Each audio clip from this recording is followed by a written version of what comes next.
Oke, selamat pagi ya. Ini kita mau mereview membandingkan antara Bohlam H4, sekalian kita bahas langsung ya. Cree XHP 50 second generation 30 watt 5500 Kelvin dengan JL3 3 warna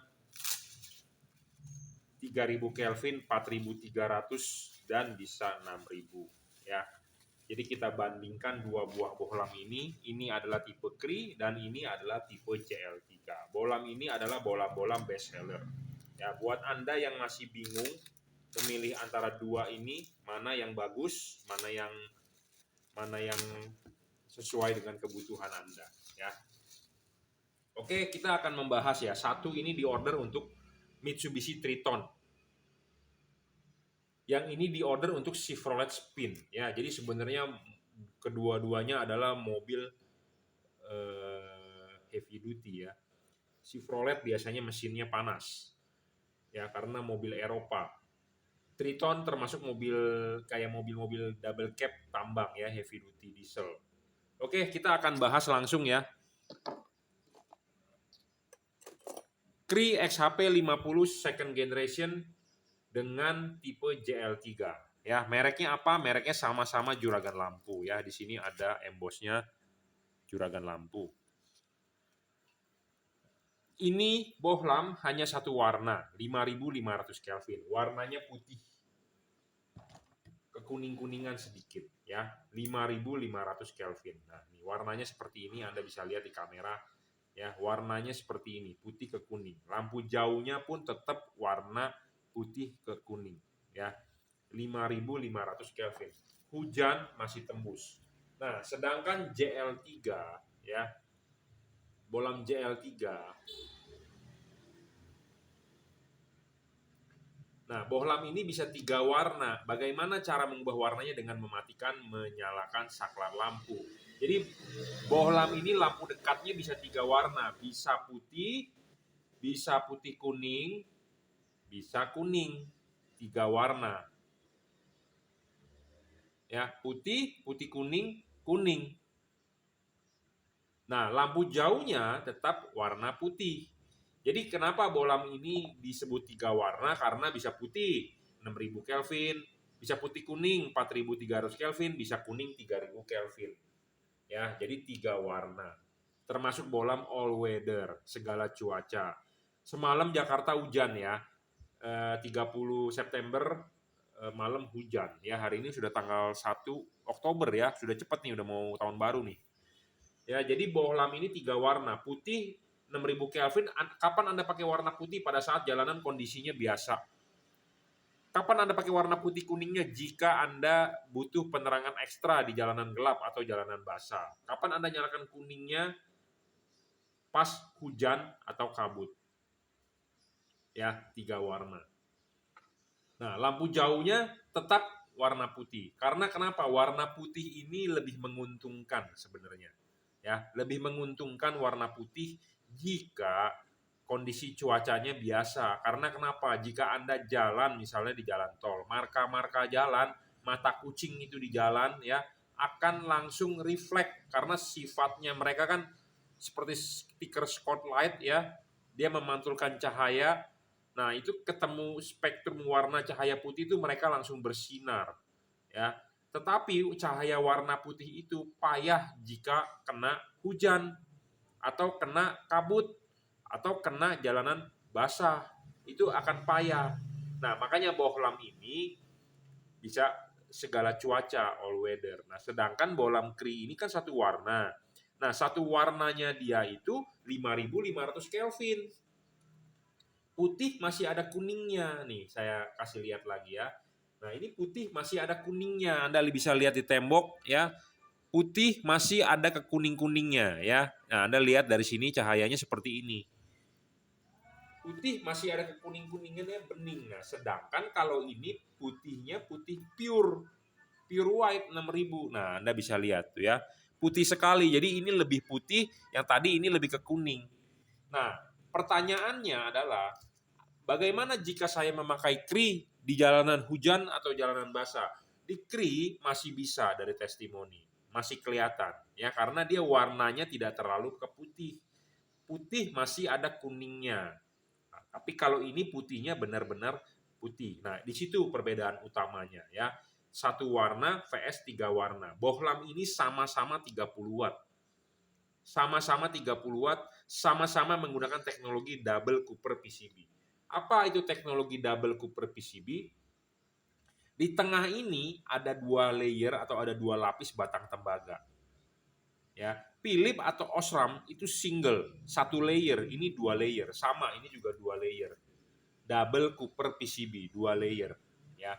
Jadi sama-sama teknologi double Cooper. Nah, soal pendinginannya, LED ini dari ada heatsink. Ini heatsink nih, sirip-sirip ini. Ada kipas. Ya, ada heatsink, ada kipas. Jadi pendinginannya adalah heatsink dengan kipas. Nah, LED ini pun sama. Ini ada heatsink dan kipas. Sirip-sirip ini makin besar, makin tinggi, makin bagus. Ini heatsink namanya, ada kipas. Ya, jadi teknologi pendinginannya ada 2.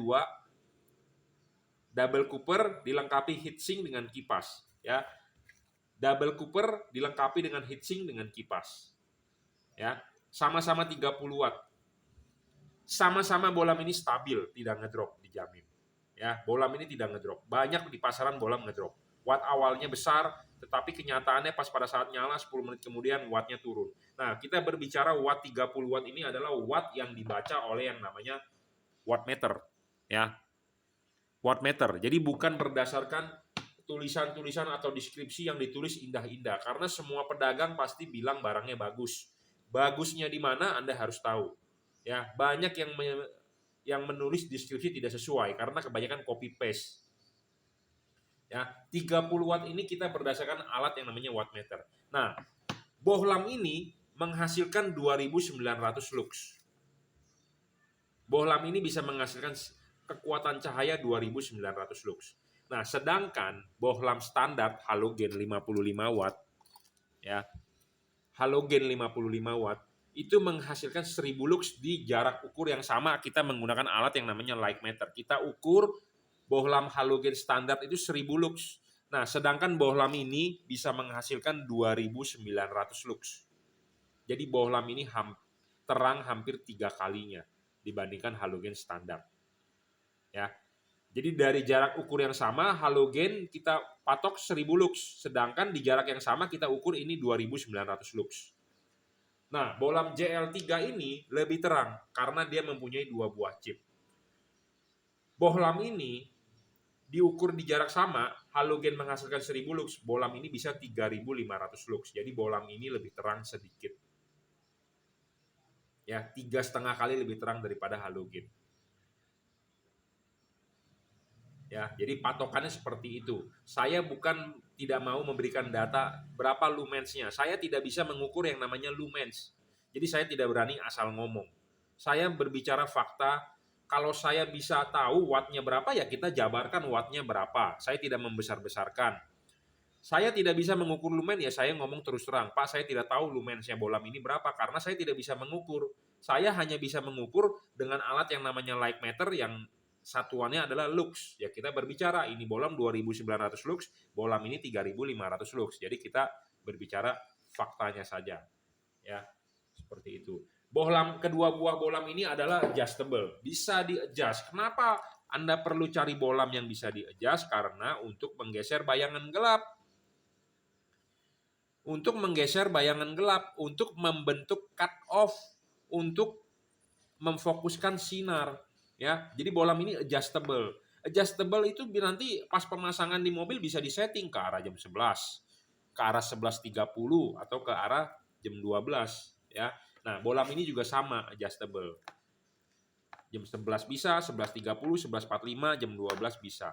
Jadi intinya Anda kalau membeli bohlam yang adjustable itu menguntungkan Anda. Kalau Anda beli bohlam yang fix focus, Anda rugi. Ya, saya ngomong apa adanya to the point. Karena kita mengkonversi mobil Anda, reflektornya dari halogen bawaan pabrik. Kita mengkonversi ke LED. Tentu LED-nya harus bisa menyesuaikan ke halogen. Nah, kalau Anda beli yang fix focus, Anda rugi. Anda bisa beli adjustable, ya Anda lebih enak untuk men-setting. Itu aja. Ya, karena banyak di pasaran bohlam juga yang fix fokus. Ada juga yang adjustable, tetapi adjustable-nya tidak nyaman untuk Anda, untuk orang awam. Kenapa? Karena tidak ada titik mentoknya.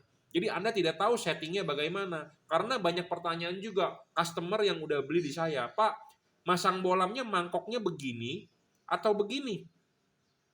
Pertanyaannya itu yang sering ditanya. Mangkoknya Pak begini atau begini? Saya pasti jawab, Bapak pasang dulu di mobil.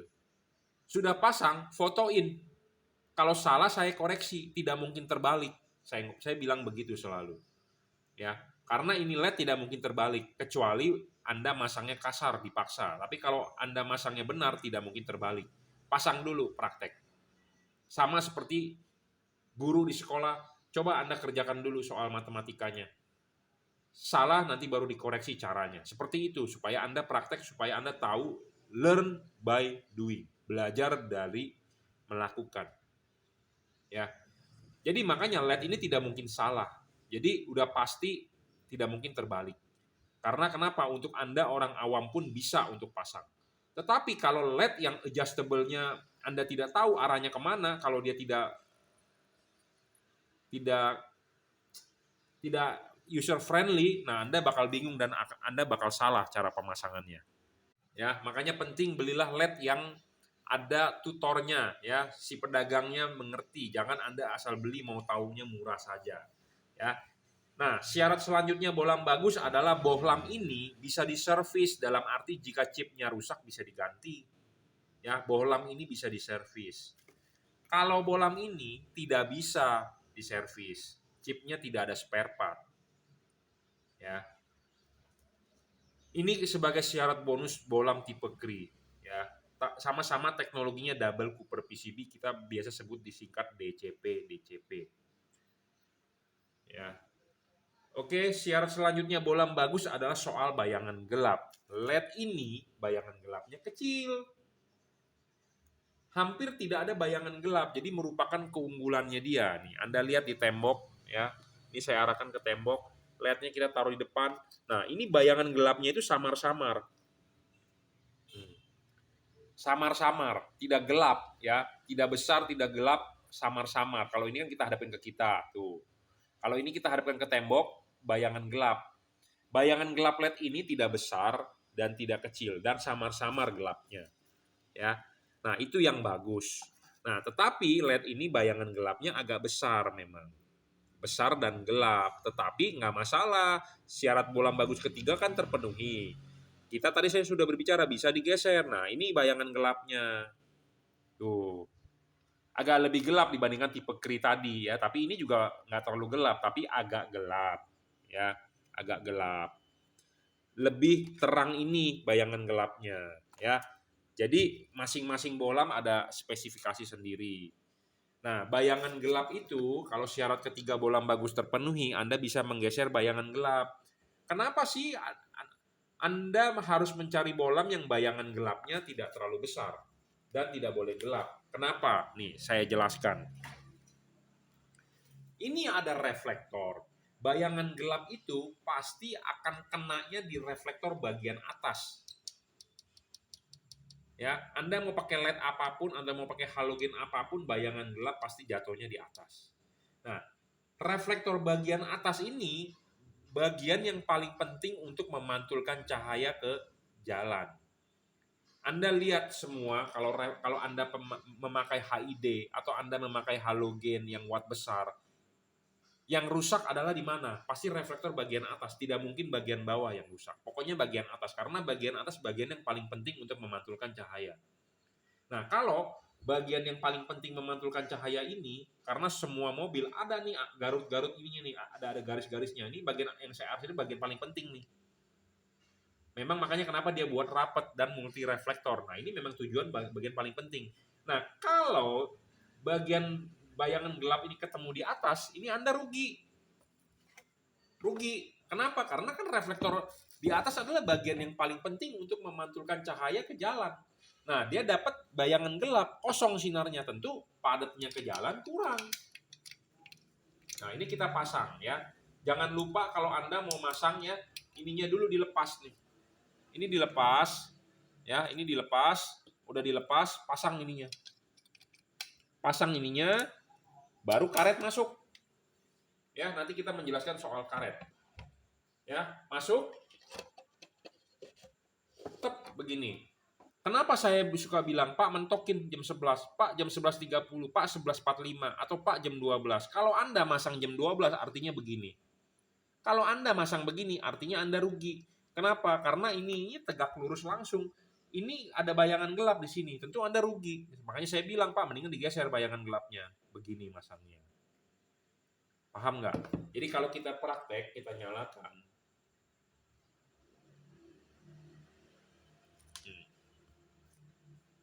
Kelihatan nggak tuh di kamera tuh? Ada bagian gelap, ya. Ada bagian yang gelap nih tuh. Dari sini ke sini kan gelap nih.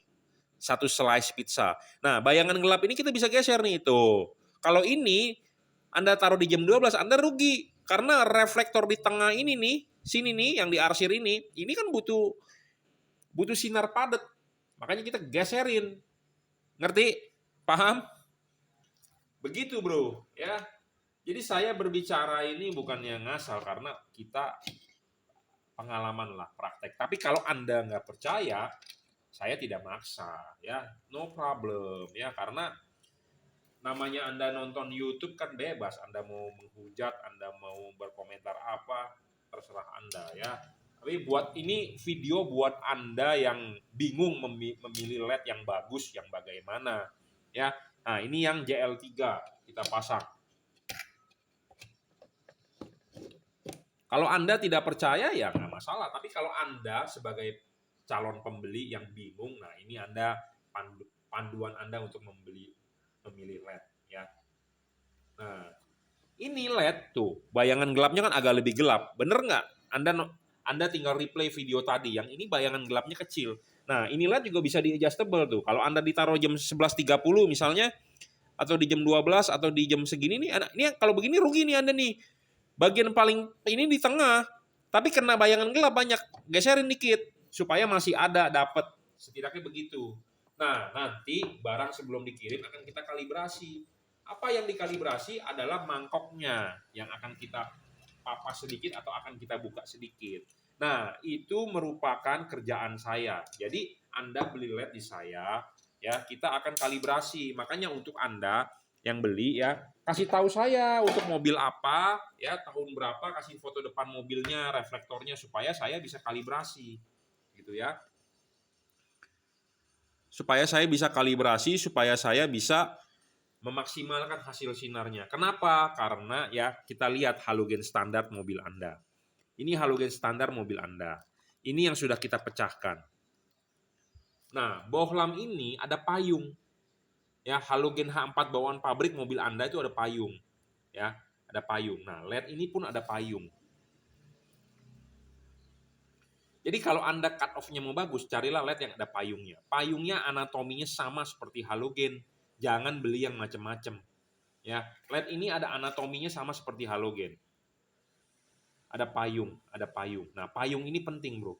Ya, nggak sembarangan. Nah, payung inilah yang kita kalibrasi. Jadi untuk mobil apa? Karena ada hubungan dengan bukaan reflektor. Makanya kenapa di sini saya garisin lagi. Sudut ini berbeda tiap mobil. Semua reflektor H4 ada garis ini nih. Tapi bukaannya berbeda. Nah, itu bukaannya itu yang kita maksimalkan dengan payung tersebut. Ya. Kenapa? Supaya hasilnya tentu saya mau hasilnya lebih bagus dong. Anda beli LED, Anda sudah keluar uang, tentu kita mau Anda hasilnya sempurna seperti itu. Tapi memang kepuasan tiap-tiap orang berbeda ya. Ada orang yang udah puas, ada orang yang masih bilang belum. Ya. Memang saya tidak bisa memuaskan Anda 100%, tetapi setidaknya saya berusaha semaksimal mungkin. Begitu ya. Jadi soal anatomi penting. Jangan sampai Anda beli LED yang tidak ada anatominya sama seperti halogen ya. Kebanyakan LED di pasaran adalah payungnya merupakan bagian dari besi, bagian dari bodi. Nah, kalau ini bisa dilepas. Kita buka pakai obeng. Saya bisa kalibrasi, saya bisa bengkokin, saya bisa papas. Nah, makanya ini anatominya sama seperti halogen. Cut off pasti bagus. Saya berbicara bagus, tetapi kadang-kadang ada orang yang masih bilang belum bagus. Karena tingkat bagusnya tiap-tiap orang berbeda. Dan ada juga orang yang paham, ada orang juga yang tidak mengerti. Ya, tapi saya setidaknya Anda beli di saya berusaha semaksimal mungkin. Ya. Jadi soal bayangan gelap. Selanjutnya adalah soal tidak storing. Bohlam ini tidak storing, bro. Tidak mengganggu radio mobil Anda. Banyak bohlam di pasaran mengganggu radio mobil. Mengganggu sensor-sensor, kerja sensor. Kadang-kadang orang tidak sadar. Kadang-kadang orang tidak tahu. Tapi padahal itu terpengaruh. Ya. Contohnya, pas Anda nyalakan lampu, mobil Anda jadi berat, berebet, gasnya mesti injak dalam. Nah, itu mengganggu. Karena mobil zaman sekarang semua teknologinya sudah by komputer, by sensor-sensor, ya, membaca sensor, ECU. Syarat selanjutnya bohlam bagus adalah soal pendinginan, ya. Pendinginan ini penting nih buat Anda yang belum paham apa yang dimaksud dengan pendinginan. Ya, tadi saya sudah bilang, ya, LED ini ada heatsink, ada kipas, dan teknologi pendinginannya double cooper. Jadi ada 2 buah batang tembaga di tengah sini untuk menarik panas. Sama ini juga, ya, 2 layer. Philips Osram single layer. Nah, cara pemasangan LED ini tadi kan saya sudah bilang bahwa ini harus dilepas dulu. Lepas dulu, pasanglah ini di reflektor Anda, diklipin, sudah diklipin, baru karet masuk. Ya, karet masuk. Anda cukup pakai karet original bawaan pabrik. Jangan Anda robek, jangan Anda potong, jangan Anda tidak pasang. Anda pasang, masukin ininya di sini nih, masukin. Jadi ininya dulu dudukin di reflektor mobil Anda, kunci klip, baru karet masuk. Nah, karet sudah masuk,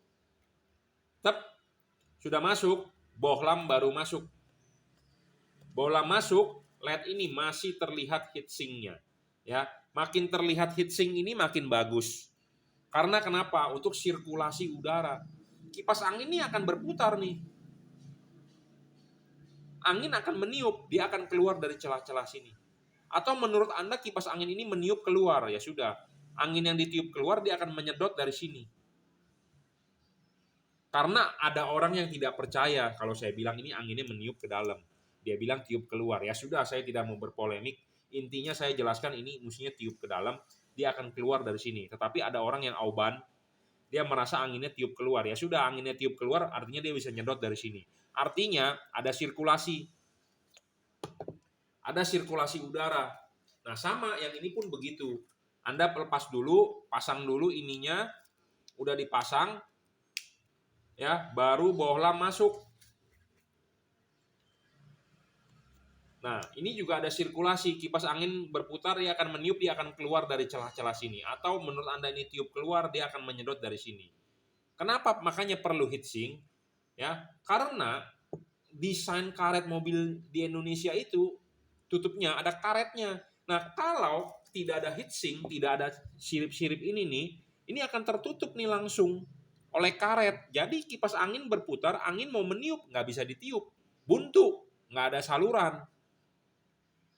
Menurut Anda mau disedot anginnya, mau sedot dari mana? Tidak bisa disedot karena vakum, tertutup, tidak ada celah untuk udara mengalir. Nah, kalau ada heatsink artinya kan karetnya di sini, jadi masih terlihat. Jadi angin ditiup masih bisa keluar, sirkulasi. Gitu ya. Nah, makanya ini penting. Ini LED pendinginannya ada heatsink dan ada kipas. Ada LED yang tidak ada heatsink, hanya kipas. Nah, itu tidak bagus. Tidak bagusnya kenapa? Karena tidak cocok untuk mobil di Indonesia desainnya. Kenapa bisa tidak cocok di mobil di Indonesia desainnya? Karena mobil di Indonesia menggunakan karet. Menggunakan karet, bro. Ya, beda dengan mobil yang menggunakan tutup. Karena mobil di Indonesia H4 kebanyakan menggunakan karet. Beda dengan yang menggunakan tutup. Kalau Anda beli LED yang menggunakan tutup tanpa perlu heatsink, it's okay. Karena ini sudah dipasang, ini baru ditutup di belakang. Itu tidak menggunakan heatsink, it's okay. Tetapi kalau mobil Anda masih pakai karet, belilah yang ada heatsink. Anda boleh percaya omongan saya, Anda tidak percaya nggak masalah, karena saya tidak memaksa Anda untuk percaya kepada saya, karena saya bukan tukang pengkhotbah agama. Ya, Anda tidak usah taati peraturan saya. Anda percaya, Anda beli. Anda tidak percaya, tidak usah beli. Ya, bebas. Oke, ya, penting. Cukup soal pendinginan, paham? Jadi karet tidak perlu dirobek, pakailah karet original. Jangan Anda jebol seperti begini. Ini salah. Air bisa masuk, debu bisa masuk, tidak perlu dijebol. Pakai karet original. Anda pun tidak perlu membeli karet aftermarket yang seperti begini. Tidak perlu. Pakailah karet original bawaan pabrik. Itulah yang terbaik. Makanya jangan sampai karet dirobek. Dan jangan mau kalau Anda masang LED di bengkel, Pak, karet harus dijebol. Itu salah besar. Pakai karet original. Itu udah paling benar. Ya, paham? Oke, syarat yang penting. Ya, Anda harus ketahui. Anda mengganti LED ini, Anda tidak perlu setel headlamp. Selama setelan headlamp Anda sudah benar. Jadi, maksudnya begini. Anda menggunakan halogen. Sorotannya baik-baik saja. Ya, Anda menggunakan lampu halogen, sorotannya baik-baik saja. Tidak menyilaukan orang, tidak ke atas atau tidak kemana, baik-baik saja. Anda ganti LED ini tidak perlu diturunkan atau disetel-setel, diputar-putar pakai obeng. Karena jarak sorotannya akan sama seperti original. Itu yang benar. Tetapi banyak orang ya sudah mengganti LED di reflektornya, dia putar-putar pakai obeng, dia turunin. Kenapa? Karena menyilaukan orang, Pak. Jadi saya turunin. Nah, kalau Anda turunin begitu artinya bahaya. Kenapa? Anda turunin, jadi jarak sorotnya akan pendek 2 meter. Atau cuma tinggal 3 meter. Padahal mobil standar itu minimal bisa 10-15 meter ke depan. Karena kenapa? Untuk safety. Nah, dia turunin. Karena menyilaukan orang, Pak. Saya kan kasihan sama orang, dia turunin. Jadi sorotannya benar-benar ke bawah, 2 meter doang. Nah, yang seperti itu adalah bahaya. Kenapa? Anda mengganti LED ini supaya Anda jalan malam hari aman dan nyaman. Bukan menyusahkan Anda. Kalau Anda turunin, itu akan menyusahkan Anda untuk melihat jarak yang jauh. Apalagi Anda ngebut di tol. Ya, karena kalau ngebut di tol, Anda jalan 100 km per jam, Anda butuh respon cepat. Bener nggak? Karena kalau di depan ada mobil, Anda harus ngerem kan, Anda harus cepat. Jaraknya mesti jauh. Gitu ya, kalau Anda yang ngeremnya telat, Anda bisa nabrak, kan begitu. Nah, jadi kalau Anda ganti LED ini, Anda tidak perlu adjust kalau selama reflektor itu pakai halogen bener. Ya, tidak perlu diputar-putar pakai obeng. Anda mau mengadjust boleh, cuma namanya fine adjustment. Turunkan sedikit atau Anda putar pakai obeng cuma 2 putaran maksimal.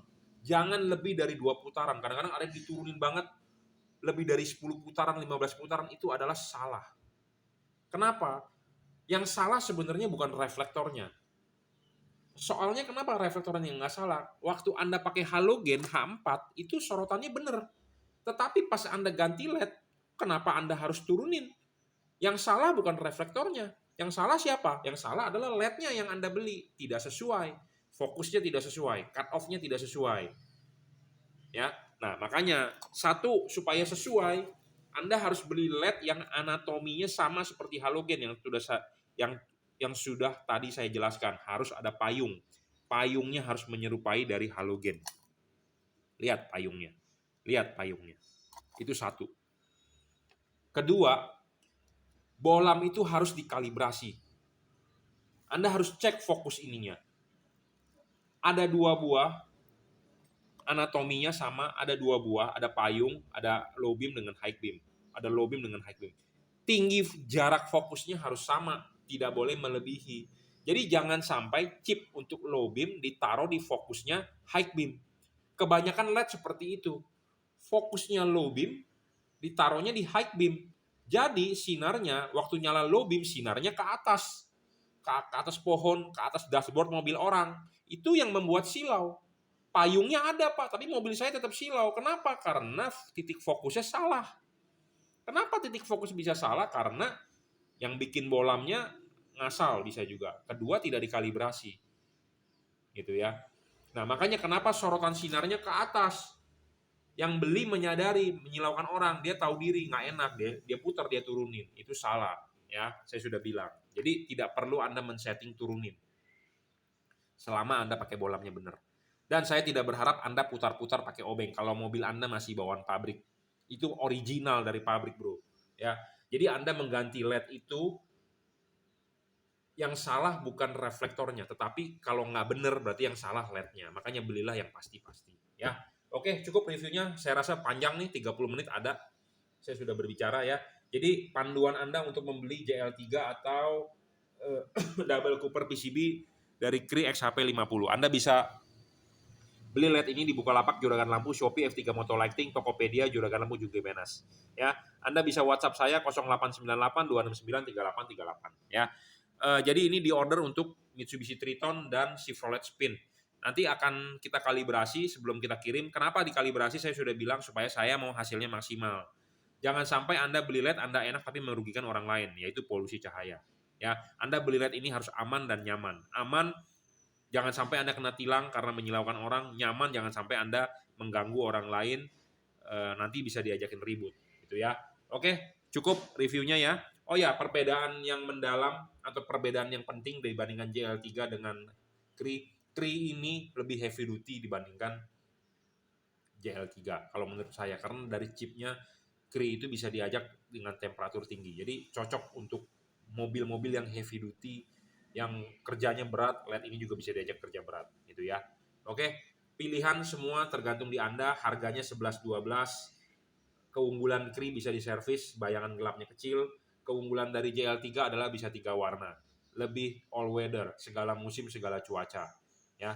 Kembali lagi ke Anda, mana yang Anda butuhkan, Anda silakan order. Terima kasih.